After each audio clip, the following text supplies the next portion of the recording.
3 سال پیش امریکا نیروهایش را از افغانستان بیرون کرد. سوالها درباره شیوه بیرون بردن 123,000 افغانستانی همکار با سازمان‌های آمریکایی و حمله مرگ‌طلبانه که 13 نظامی آمریکا و 169 ساکن محلی در آن کشته شدند زیادند. کمیته همکاری‌های خارجی مجلس نمایندگان که از سوی حزب جمهوری‌خواه رهبری می‌شود، روز 24 سپتامبر انتونی بلینکن را به پاسخ ندادن به این سوالها و به بی‌احترامی به وکیلان عیبدار کرد. پس از چند ماه دعوت، وزیر کارهای خارجه برای شاهدی دادن درباره خروج فاجعه بار از افغانستان حاضر نشد.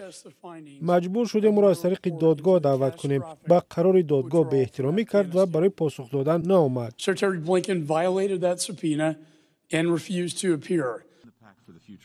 بلینکن پیشتر برای پاسخ دادن به سؤال وکیلان درباره خروج از افغانستان حاضر شده بود، ولی این دفعه با دلیل سفرهایش به خاورمیانه نتوانست به مجلس نمایندگان بیاید. آنها نباید وقتی را برای پاسخ دادن تعیین کنند. وزیر کارهای خارجه در مجلس شورای امنیت هست یا برای گفتگو بر سر آتش بس به خاورمیانه سفر کرده است. جان بولتون سفیر سابق ایالات متحده در سازمان ملل در صحبت با صدای آمریکا گفته است که بیرون شدن فاجعه بار از افغانستان نتیجه تصمیم‌های پی در پی نادرست بود.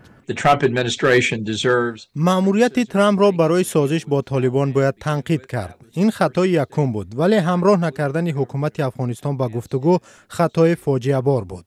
بایدن هم خطا کرد که سازش ترامپ با طالبان را قبول کرد. او امکان داشت که رد کند. با بیرون شدن نظامیان امریکا، گروه طالبان پره افغانستان را اشغال کرد.